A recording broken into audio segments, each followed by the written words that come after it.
streaming right about now. Okay.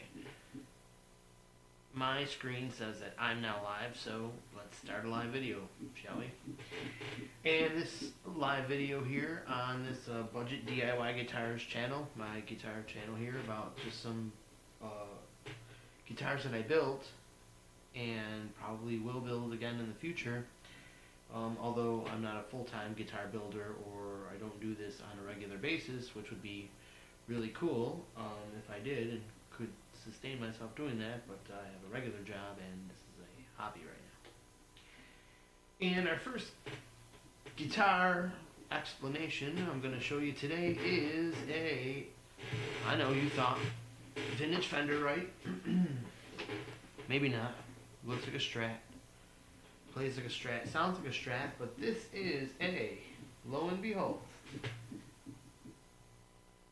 a Hondo Fame Series 760 guitar, which in its day wasn't a bad model from this Hondo company. And here's why this guitar exists in my hands right now. This here was my very first guitar. This is my first electric guitar. Started with acoustic and begged mom and dad for a Christmas present or birthday present, and here's what I got. Saw it at the guitar store and couldn't put it down. And it was 75 bucks, right? New at the guitar store in 1987. Okay, that was probably just a few years after this thing was built, so it wasn't too old by then, but it sort of seemed a little old, when I got it. And I also remember that after getting familiar with the guitar and playing it, I was kind of thought, gee, this action is really high, and it always made me feel like I couldn't play like everybody else because the action on my guitar was higher.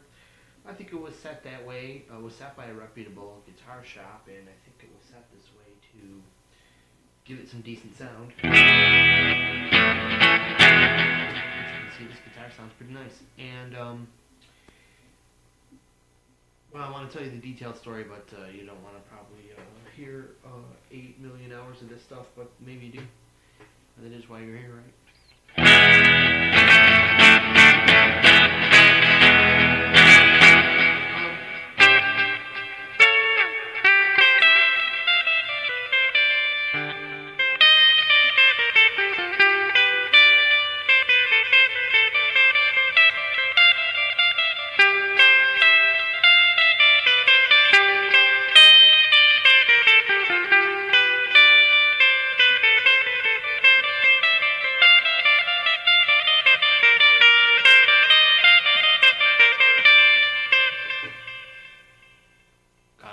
Through that solo I learned yesterday, if you recognize that, it's from Genesis, Robbery Assault Battery.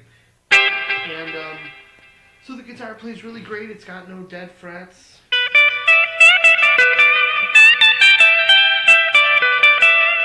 Well, okay, so it was my first guitar. The action was pretty high when I got it. I played it till I was about 20, and then by 21, 22 years old, I picked up another guitar, which I'll show you after this one, which got my attention and kept me playing it for the rest of the time.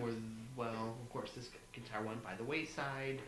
It eventually went into a closet, which eventually went into a garage, which eventually ended up in a storage barn through wintertime, through summertime, which eventually ended up wedged behind a parked car. In a case, but it was still wedged in place when I went to dig it out just this year and a half ago. And when I found it located, here's what happened. All of a sudden, I realized after playing some builds I'll show you here that I really needed some tone, and all of a sudden I needed Strat tone. Here's a guitar with a distinct tone Strat. What about my old Strat? Hey, don't I still have my old Strat? So all of a sudden I realized I had it. I said, oh my gosh, look at the expense of a brand new Strat. Why don't I go see what I can do with my old Strat? Maybe I can buy a new neck for it and go from there. So I went and dug it out of storage, found it wedged behind that car, yanked it out, found it as is, covered with dust, and it sat out all this time. Strings, I don't think there were any strings on it. Whatever was left was useless, and wasn't sure it worked anymore, and just terrible. So brought it home, and as you can see from the header in this channel, it was all taken apart. That's this guitar. Everything was taken apart. I had never taken apart. I'd never taken this guitar apart. It was always, something I would never dare do when I was younger and had it, and now I was taking it all apart to see what I had to start with here, and see what I could do with it. And here was the first finding. It's a nice heavy body, and I believe it's a good body. But when I got everything apart and I saw the cavities, it's made out of some kind of particle board. Not particle board, but it's all laminated. 6, 7, 8 laminated layers of whatever built up to make this guitar. So, in the end, when you get a natural piece of wood and it's got natural laminate in it, keeping it together, here you have an artificial glue for laminate. So is it totally different? You probably have a lot more laminate material in this than a normal solid wood guitar. So, I don't know, you hear for yourself. Sounds a little out of tune there, but otherwise.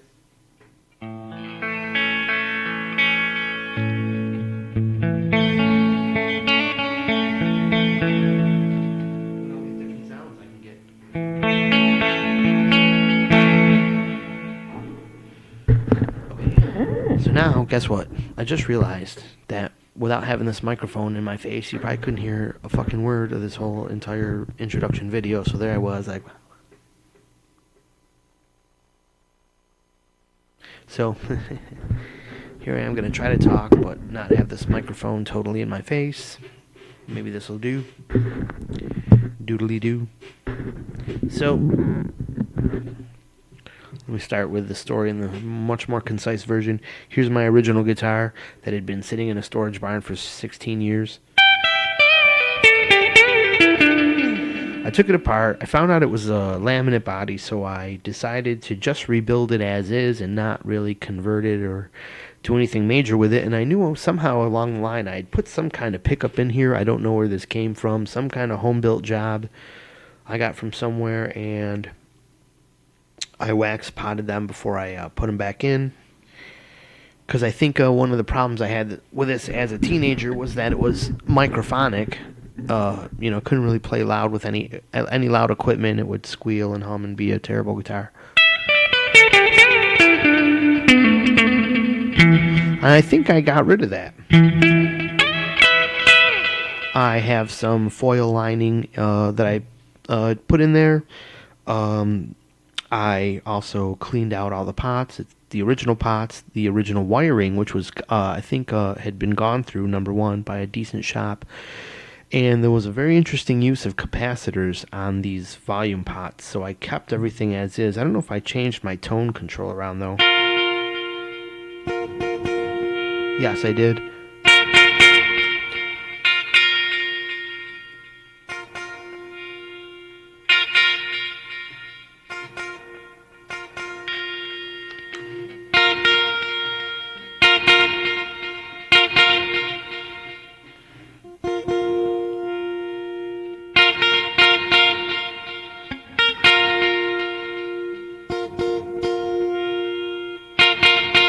Okay, well, somehow, the rear tone control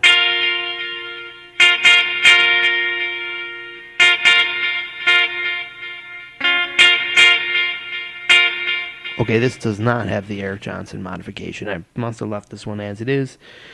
The tone controls work to cover the two regular pickups in this somehow power pickup I have in the back here. It's not powered, it doesn't have a battery or anything, it's something hot rodded is what I mean.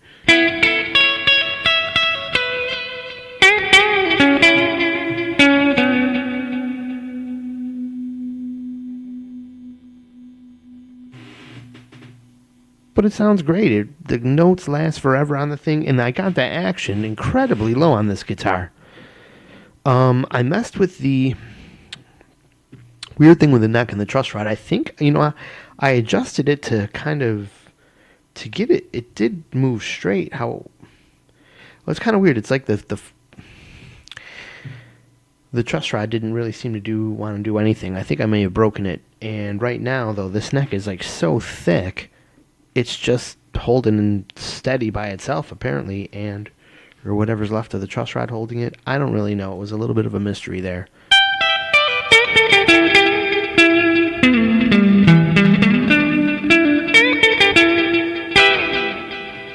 But the action is super low. It plays great. It's got a really gooey, smooth finish on it. It's very, very thick, glossy. Sorry about this camera angle jazz here. We need to make some adjustments here. Maybe I should stand up for this video.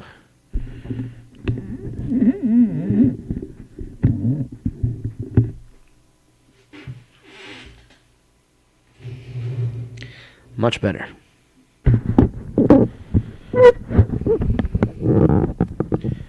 Nothing like going live.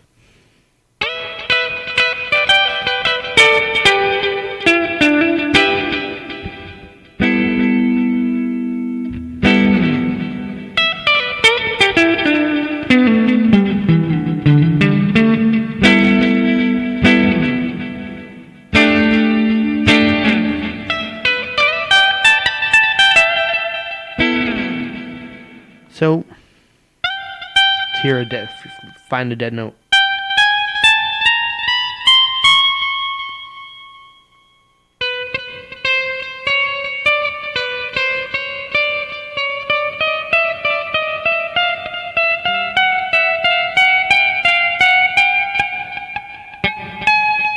You know, another thing I like about this guitar, when I play it, the resonance of the guitar really rings through my fingers a little more than my other guitars.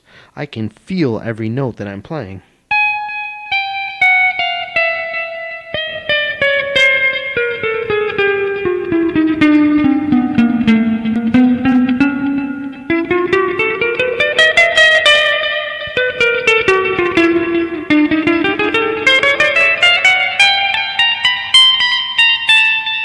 Reasonable intonation all the way up and through the hard spots to play.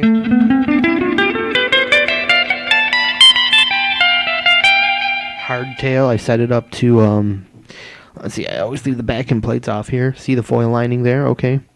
And it's got 3 springs, and it's not blocked, but it's down without I got the claw all the way against the body, so it's got the fullest pull toward the bridge I could get, thereby locking the plate just about in place. I don't plan on using the whammy on this guitar.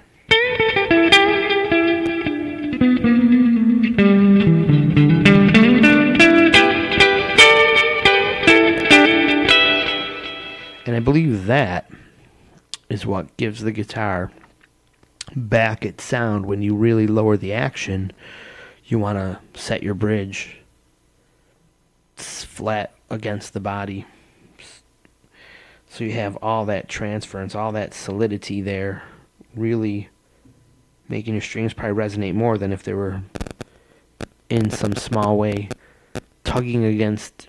When you're floating, you know, the vibration, the pulling of the string can just work against the springs there much easier because it's in a point of balance. But when you're locked in place and there really is no room to give, when these strings vibrate, they will either vibrate more without having the effect of, losing their inertia by working springs, or they'll dampen quicker because the energy has an easier channel to dissipate, perhaps. Or, there's worse. I'm not sure on the physics of all that, and I know people will argue you to death on those points, so I'm not really going to even try to attempt to say I'm going there.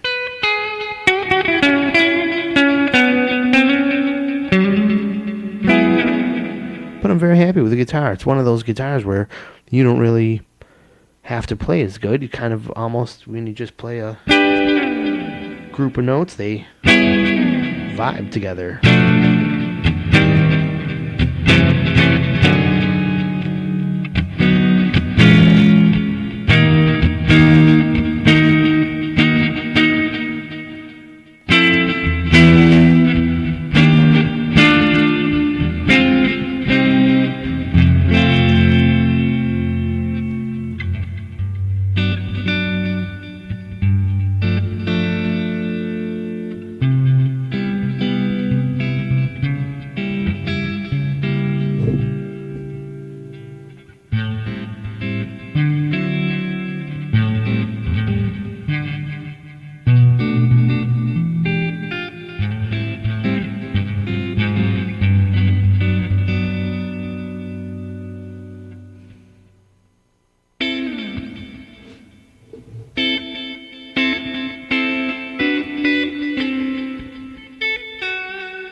Apparently I'm losing some volume in the phase position.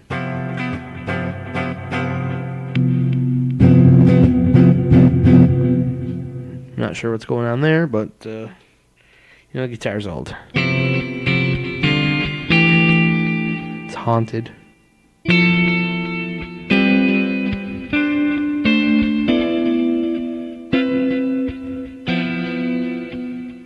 Okay, so enough of this, John.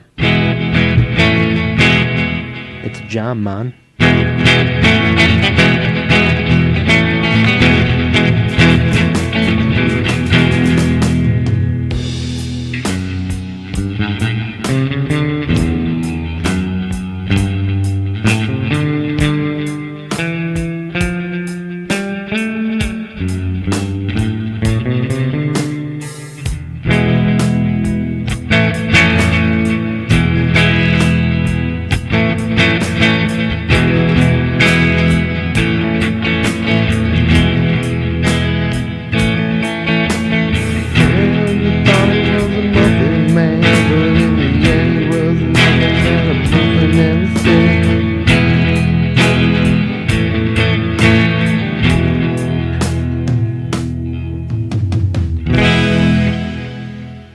Do you like my song? Okay, on to something else.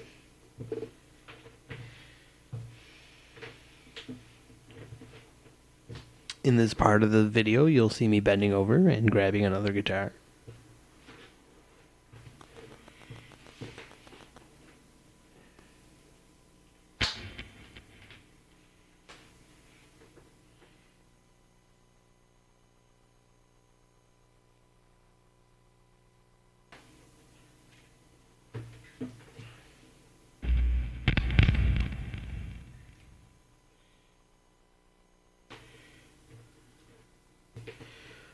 Okay, well, somehow this guitar is sitting there without a strap, and a couple of things about this guitar. Here is my hot rod guitar, or a guitar that was sort of a hot rod for me. I never changed the pickups on it, but I did go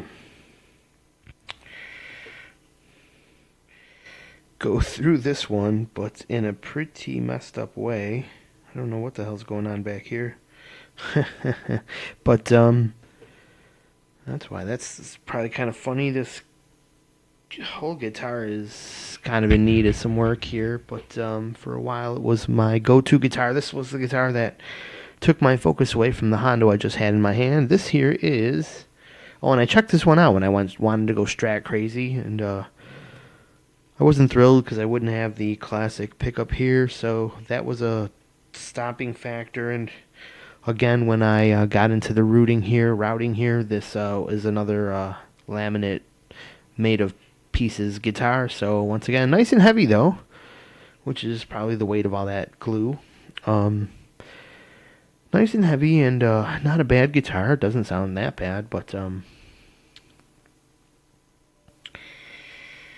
I never went through it for that reason, and I never foil backed it. And as you see here, what I was looking at before, I don't know what the hell I was thinking with this backing plate adjustment and what the hell I did with these springs, but I think I was trying to balance how the trem worked, and I was also trying to float it. But as I'm looking at it now, it's floating way the hell too high here.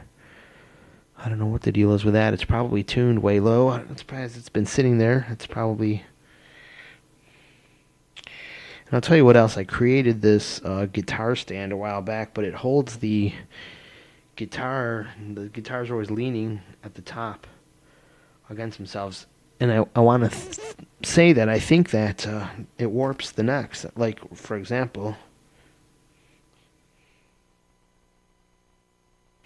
Yeah, the action is maybe a touch higher than I like on this guitar. The action and the neck relief is what I actually was just measuring, and yeah, I got at least 1,000th there that I want to bring back down into place. Well, anyways.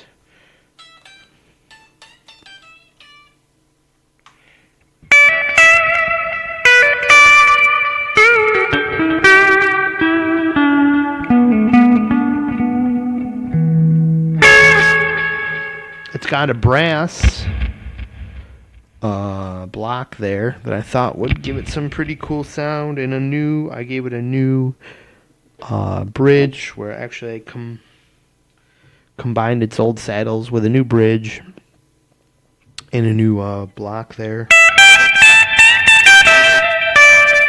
It's got a nice overdriven sound with this pickup. Let's go to the middle pickup here.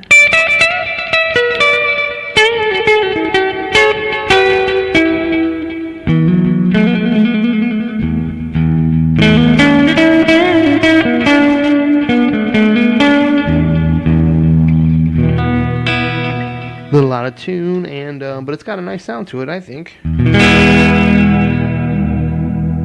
And this one has a usable whammy bar. Somewhat needs some adjustment.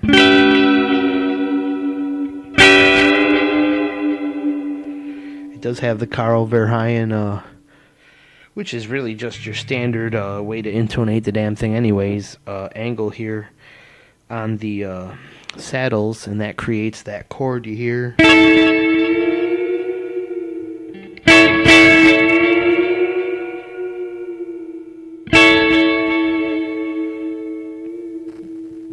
Well, a few things got to get adjusted on this guitar for sure, so... It's not bad. It's definitely worth it. It's only 21 frets, but that's usable for most songs and a lot of soloing I do. Although I do like those 24 fret models I have that I'll show you next. So some things about the finish here. One of my only, I have two or three other rosewood fingerboards, and I like this too.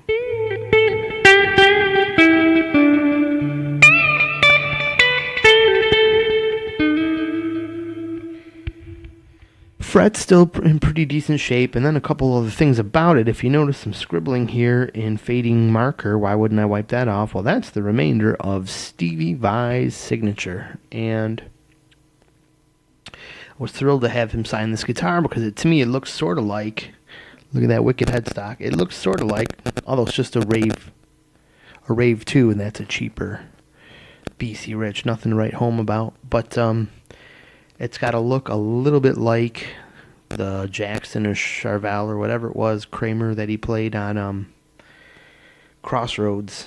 And so he had signed it at the House of Guitars in Rochester, New York here. Steve Vai signed it right there. And then over...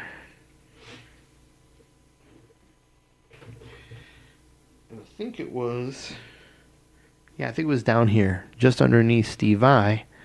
Eric Johnson signed his name down here, and that's now been stripped off the guitar because I never was able to coat it properly, so that's long gone, and Steve Vai's disappearing quickly, unfortunately, temporarily. So Put some stickers on it for fun. Fun Time Edelbrock sticker there. Something I got from work here. Watch for wires. Hey, pretty good, right? And yeah, my guitar is definitely Holley equipped. Because my cars aren't, because that's too much of a pain in the ass. But you know, kind of like you always got to tune a Holley. You always got to tune your Fender here to keep it running. Your Fender copy, your BC Rich Rave 2. Made in somewhere. Does it say where it was made? Licensed by BC Rich. And who knows where it was made. Anyway, so there's that guitar. I'm going to try to tune it here. Give me a second. Ooh. How about this?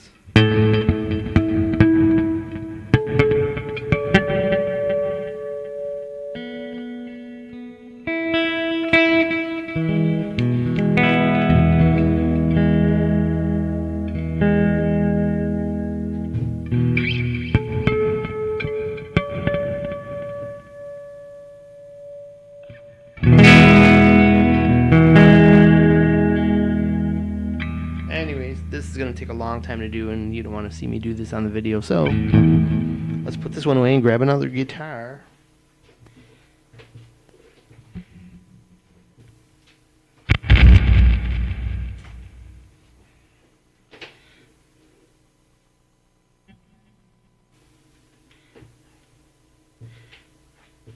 I tell you, I almost didn't want to put it down. I've got some exploring to do. But I'll put this one on, and I won't want to take it off either.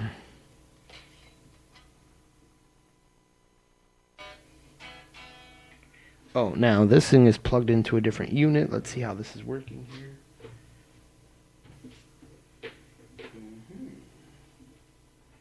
Line in has to be done over here.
I don't know what this thing's doing.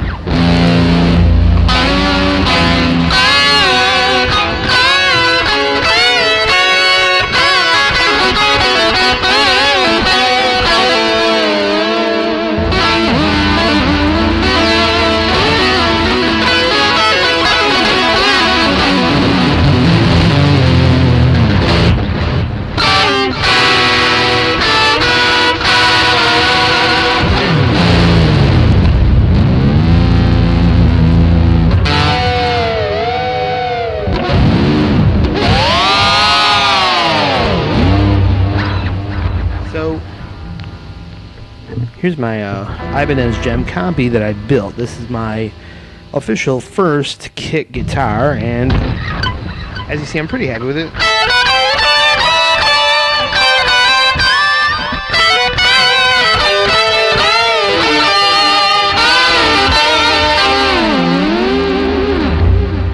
This guitar taught me about dead frets, because this guitar had a real hell of a problem up here in the neck.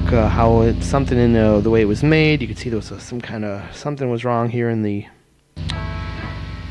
fretboard and the way they put the frets in. I overcame that by pressing some frets down and doing some scraping and filing and shaping and on and on and on until I reached something that has pretty low action.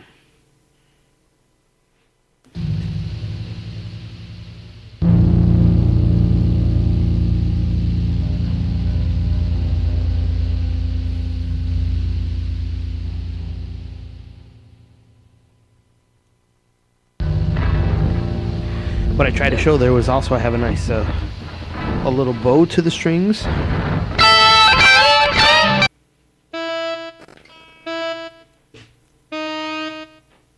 Alright, so the guitar is still a little flat, but they're all in tune together.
This one's got a little bit more.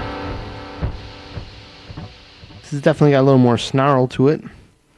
And by the time you get up here, it gets kind of thick and chunky, but it's a very progressive sound. It's not, it just progressively, it kind of gets thicker and thicker. Lost some edge there. Yeah, a nice balance sound there. Get some thicker top end.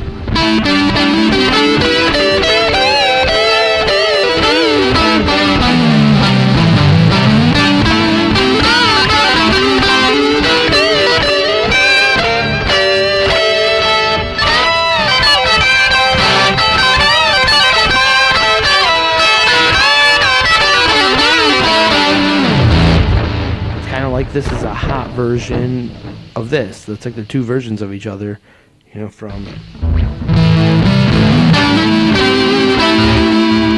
thick and balanced.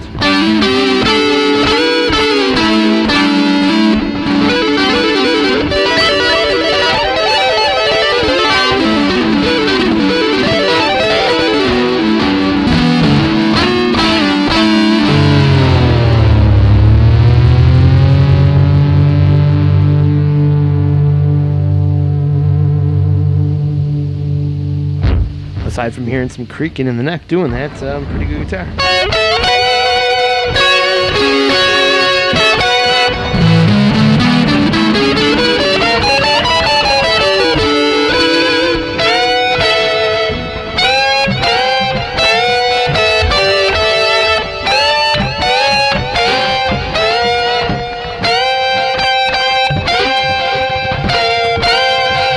That note there's on the verge of choking when I bend it, but it's just living.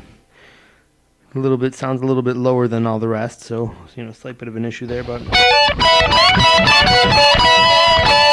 the guitar came a long way in playability from when I first put it together and thought it might have been a hopeless case here. I still have some work to do on the neck in two regards. It's very thick. And so I've already taken some off here. I just filed that little corner edge down, and I really like how it helped the shape, feel, and playability way up there. And along with where my thumb goes to, no longer a hard corner there to feel, just a very smooth radius. I think probably how it is if you buy the real thing. But this guitar is baseball bat thick. It's why on one of my videos it's called the Hybrid Ez, because it's like a Telecaster thick, like you're playing some 50s Telecaster with some modern looking sound. So, and I think it may help the guitar have a pretty nice sound, but the finish has become damaged by an old foam backing on a stand, which started reacting to the spray lacquer I put on there, which I don't know if I've ever really dried, so it's got to get all steel wooled down again and Maybe I just found a project for this afternoon, right? And maybe perhaps refinished in something else. Maybe we'll try some True Oil that I have laying around that I never ever used on another project.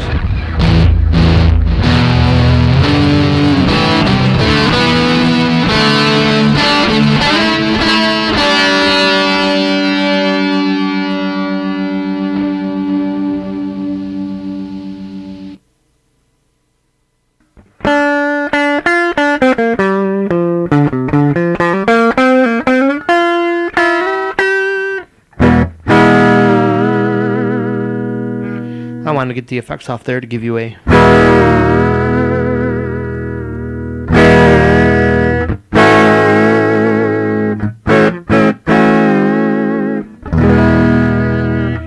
unadulterated sound test. The middle pickup.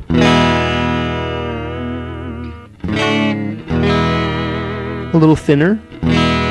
Not as full as the front double coil, but smooth sounding. Even a little thin. I think it exemplifies the thinness of the connecting points to the body here. You're hearing your sound radiused off a very small contact patch on only 2 posts versus a Strat that has a somewhat broader contact point on 1, 2, 3, 4, 5, 6 screws on an old Strat.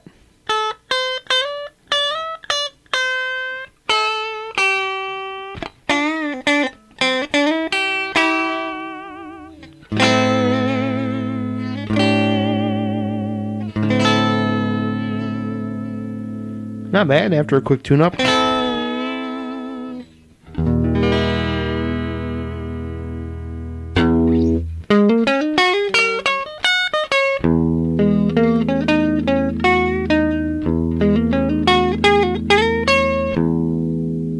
Okay, time to bring another guitar into the picture here. This was my first build. Didn't wax pot the pickups, but foil lined the insides and just put it together as instructed. And all those tweaking I told you about the fretboard here. And got this beautiful fretboard here that I so love.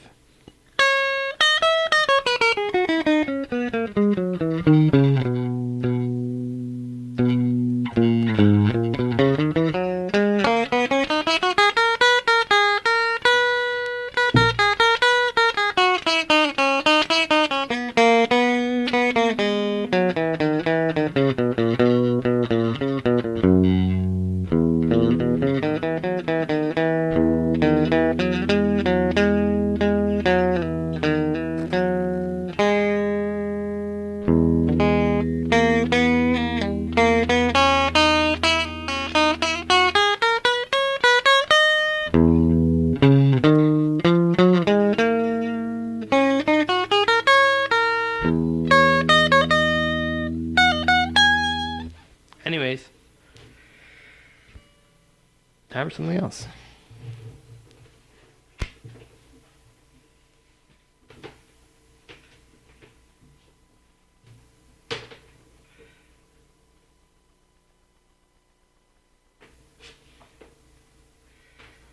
A nicely lightweight guitar, I might add.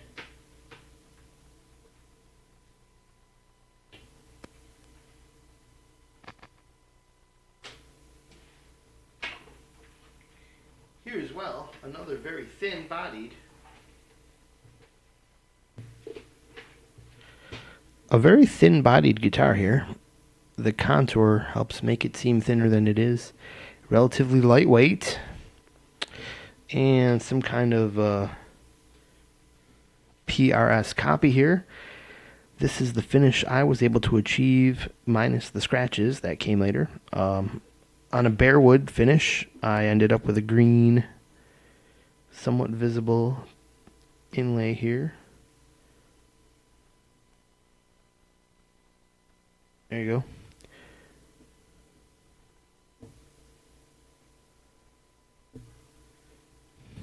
Reasonable shine on the guitar.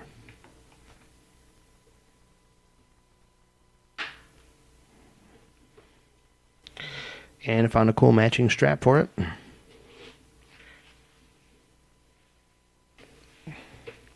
Haven't played in a while. We'll see if it's in tune.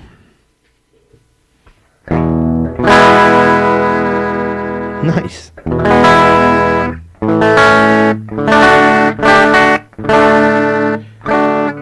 Not so happy with that, but as you hear on this guitar, this pickup here is pretty hot.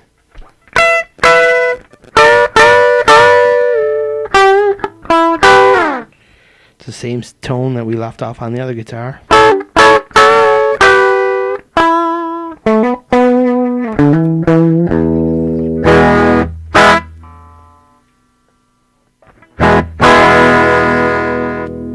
Roll the tone away.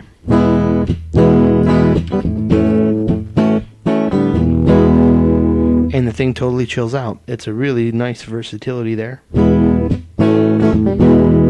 Totally tame.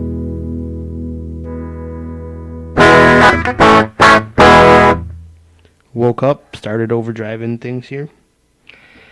So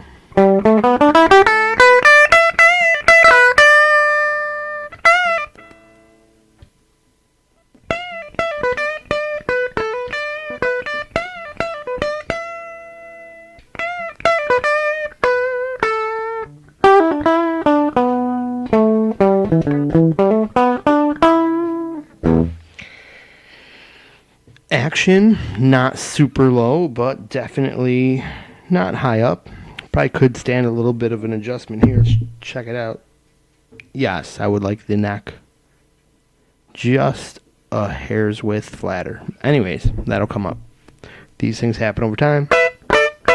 These last two guitars haven't been played very much because they are just were overshadowed by the Strat that I built, which will be the last guitar that I show you, which I already have a few other videos of, so we can go quick on that one. But here's the Dragon fretboard here, which I find fun. Now this one is a little harder to play if you want to know where you are on the fretboard and you're relying on your fret markers here. This one doesn't have I'll tell you a little secret. That Tree of Life inlay has some secret clues that let you picture where the 3, 5, and 7 and 9 frets are. I mean, of course, there's the dots here on the inlay at the top, and the Ibanez has those too. However, the fretboard even has some way to visualize that as well, which is really helpful. Here, you don't look at the fretboard because it will just confuse you. You just stick with the dots, and it's a nice training tool for using your top dots instead of your always leaning over and looking at your fretboard.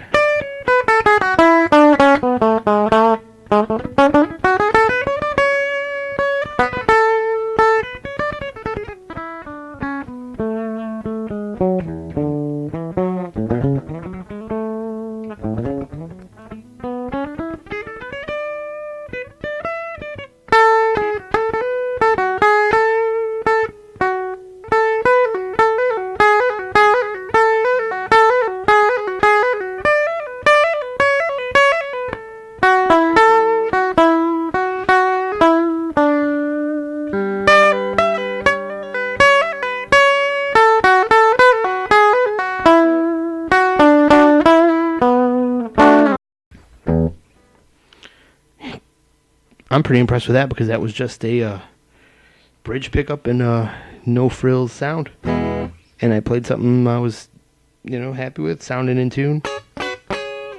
Middle pickup. This one has a pretty good difference between but I do have the middle pickup set pretty low because I decided on this guitar I really wasn't gonna. That's just kind of just sitting there. I'm not really going to probably ever use it, but I don't want the open hole there, so that's just kind of there. And it's really about these two pickups on the guitar.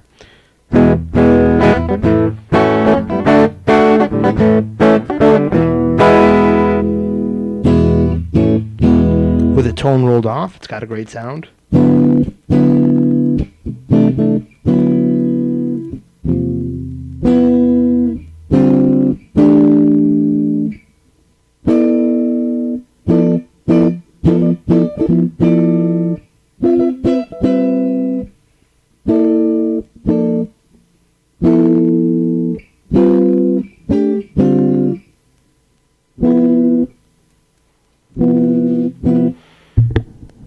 staring at my guitar and I don't look at my video screen, and I realize I'm not even doing anything on the camera, so sorry about all that.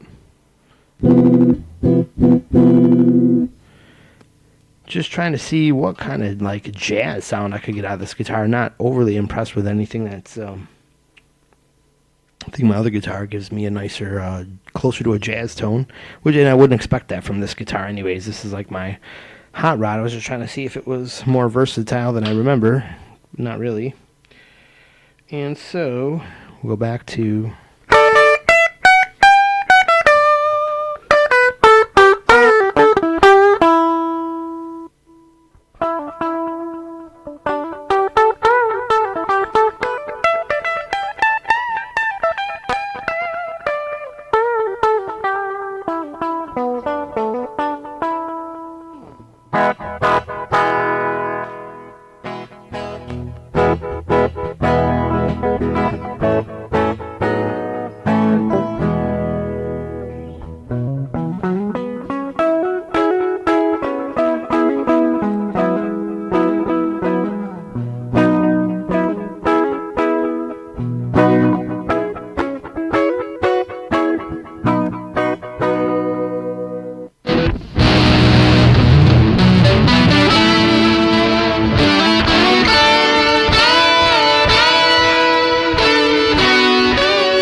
And nothing too excellent happening there, but got some versatility, playability.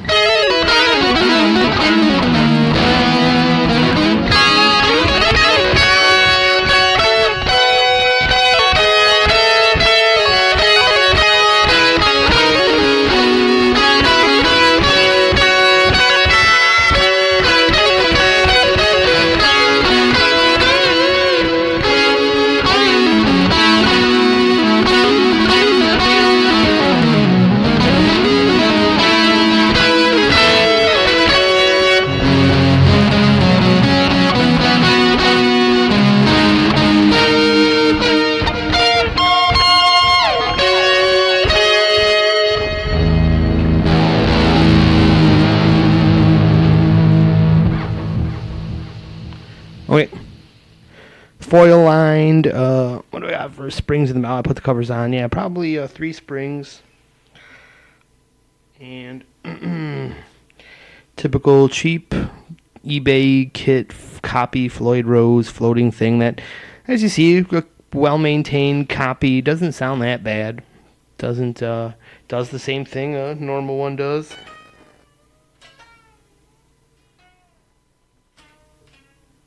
It has a nice linear bend to it too. I like it.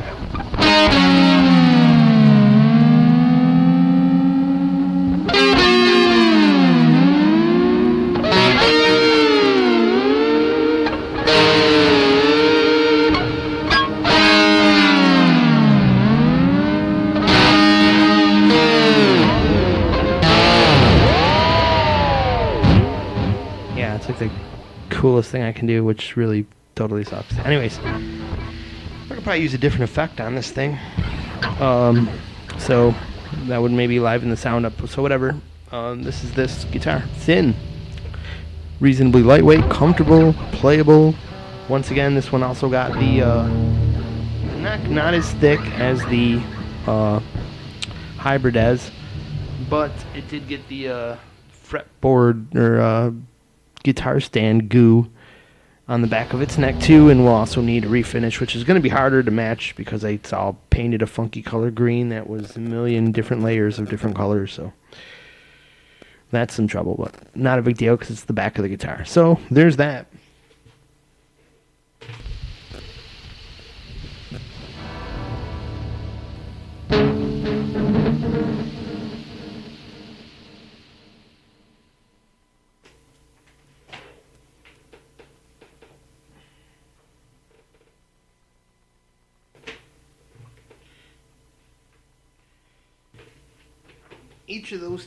Each of those two previous guitars cost me about, I think the green one was $170, and the gem kit was like $180, and this thing ended up costing me about $200 to $300 once everything was said and done. But this guy was totally worth it. Really heavy, real alder body. Built with tender loving care. Perhaps like something at the factory. It was taken care of. It was put together with careful patience, and I think that resounds in its playability. Let's hear it. So yeah, this is my Strat copy headstock. Well, you know what I didn't show you? I didn't show you the headstock on either of my other two guitars. Let me show you those right now.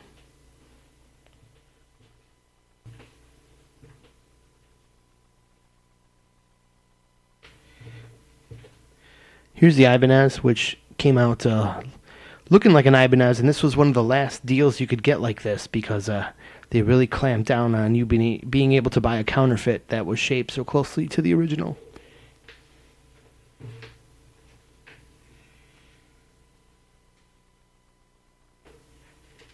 This thing here was one of those carve your own ones, and I'm not good at carving headstocks, so I did the best I could on this one.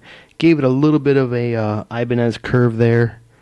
Gave this thing a usable angle here, and it's not bad. If you stare at it, it ends up looking a little plain, a little like it could use a little notch or a curve or some little doohickey here on the end. But otherwise, it on quick glance, it looks good, and you're usually caught up looking at the fretboard anyways on the guitar, so kind of works.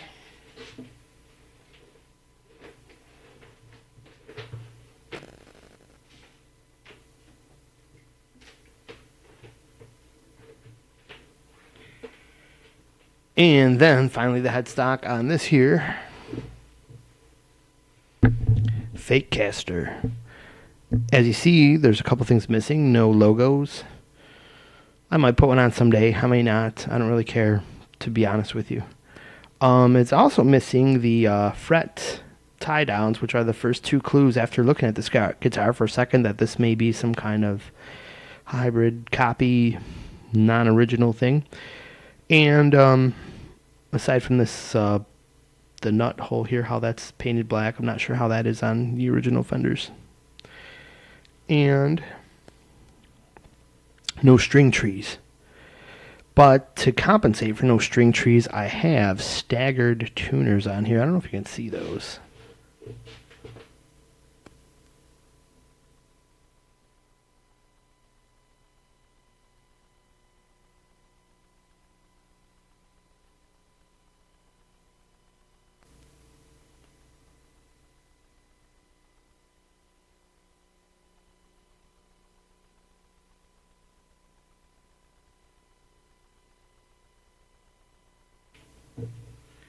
But they came in pairs of 2, and they're progressively shorter the farther you go, which angles the string down and gives it the necessary bend to do what the string tree does without all the binding.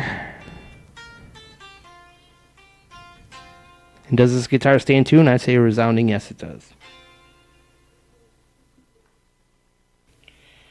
Wilkinson tremolo here. Floating the prescribed, what was it, 3.2 millimeters. Tried to measure that as best I could, really dialed it in for that authentic Fender feel. And it really helped get the action really low, very playable guitar, sounds great, intonated well right up here. Let's get some sound on here.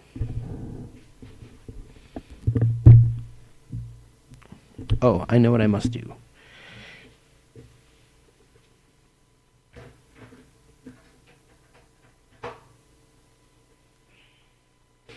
Okay. Should be ready to rock.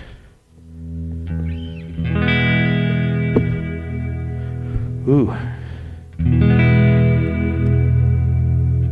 Here's some of that smooth Fender glisten. 10s on this guitar. All my other guitars have 9s. And you can feel it. I like that it keeps my muscles built up in my hand.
Well, you know, I just play a whole bunch of different styles and sounds great.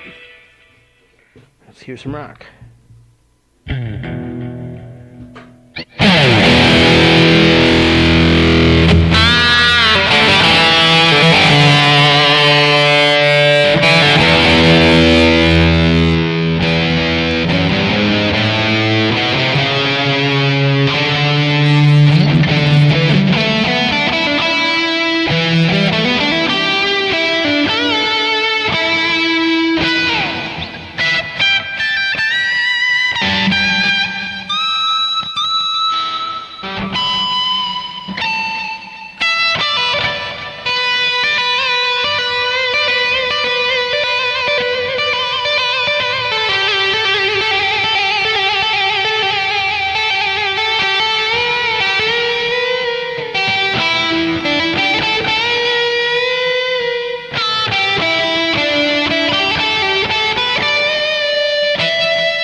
Real happy with this guitar, man.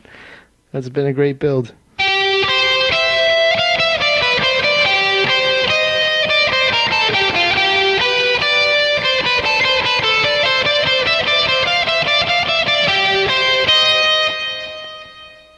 See if I can play that with a real song. I'm not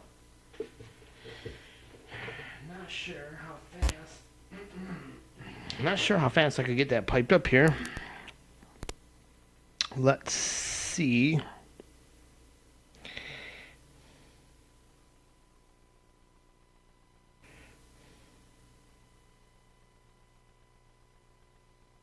Okay,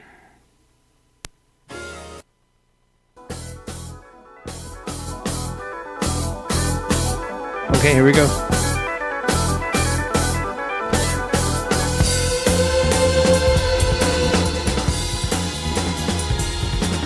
Of course, now YouTube is going to give me a red flag on the video because I've got content. Licensed content. Maybe if I talk over it, it won't register. La la la la la. Because you know what? He's leaving by the roof. The bastard got away.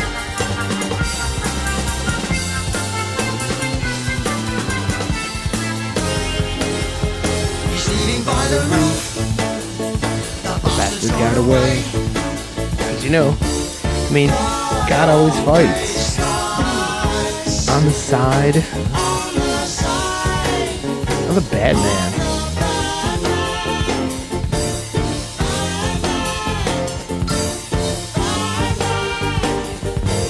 Bad man.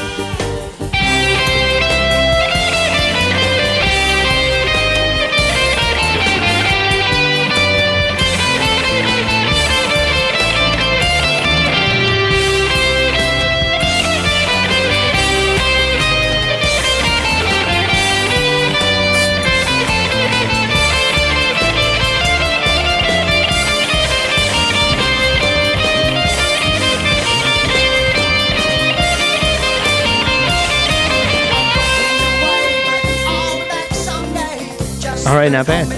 One mistake. Into a chain they'll attach me, but until that day, I'll ride my own crime wave. If they try to hold me for trial, I'll stay out of jail while paying my bail. And after I'll go to the Court of Appeals, and I'll say you've done me wrong. It's the same old song. Forever.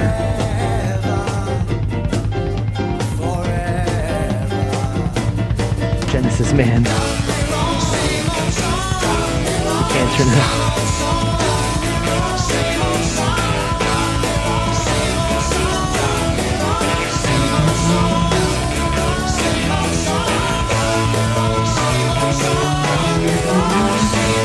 Just let that bassist go, man.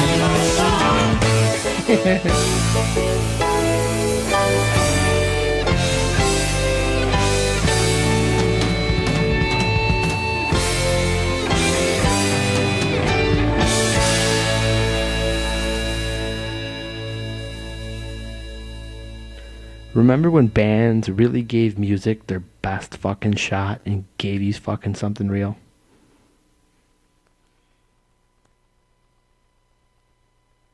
Okay, man, that discredits a lot of new artists. I'm sure they're doing the same thing out there, but man, I don't hear much that does that to me. Hard to top.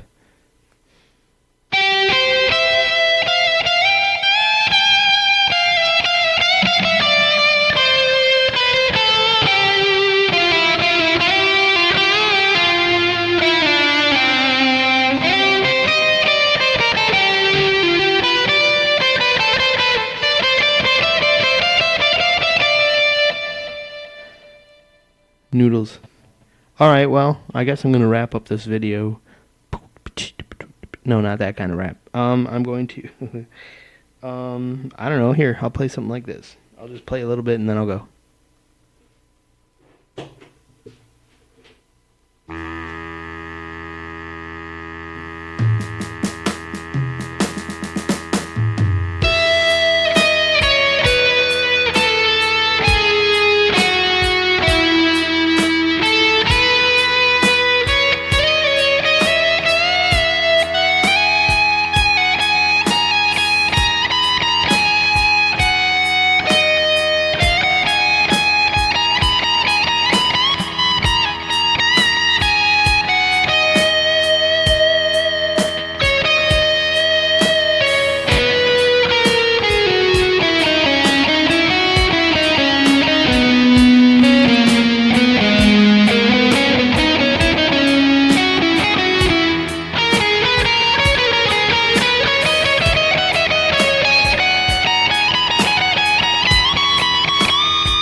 and 15 minutes, whatever.